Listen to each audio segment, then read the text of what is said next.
Bakka waggaa keessan xiqqaa guddaan keessan hundi obboleessaa xiqqaa guddaan keessan hundi musliimoota kan kaabaa fi kibbaa kan bahaa fi dhiyaa kan keessaa fi ala alhamdulillahi taqabballi kunoo ji'a ramadaanaa alhamdulillahi taqabballi kunoo ji'a ramadaanaa kan irraa milkaa'uun kan irraa milkoofnu nu haa godhu rabbiin kan irraa milkoofnu nu haa godhu rabbiin warra qooqa oolee balleessu afaaniin kan bilaay soomanu nun godhin ilaahin kan bilaay soomanu nun godhin ilaahin warra doozeen isaa fuudhamtu bitaanii warra doozeen isaa fuudhamtu bitaanii nun godhin ilaahin warra doozeen isaa fuudhamtu bitaanii yaa rabbi yaa allah ati nu laaffisi sheexana waswaasaa hidhii dhabamsiisi akkan damma innitti boolla isaa fageessi akkan damma innitti boolla isaa fageessi akkan damma innitti boolla isaa fageessi yaa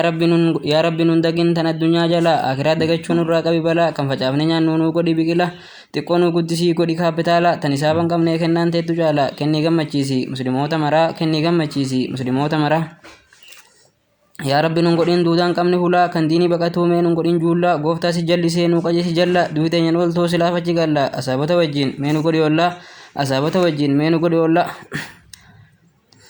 kan diinii baqatuu nu godhi wallaala tan addunyaa jalaa nun dagin yaa allah tan addunyaa jalaa nun dagin yaa allah kan beekaa jallate nun godhi wallaala kan beekaa jallatu nun godhi wallaala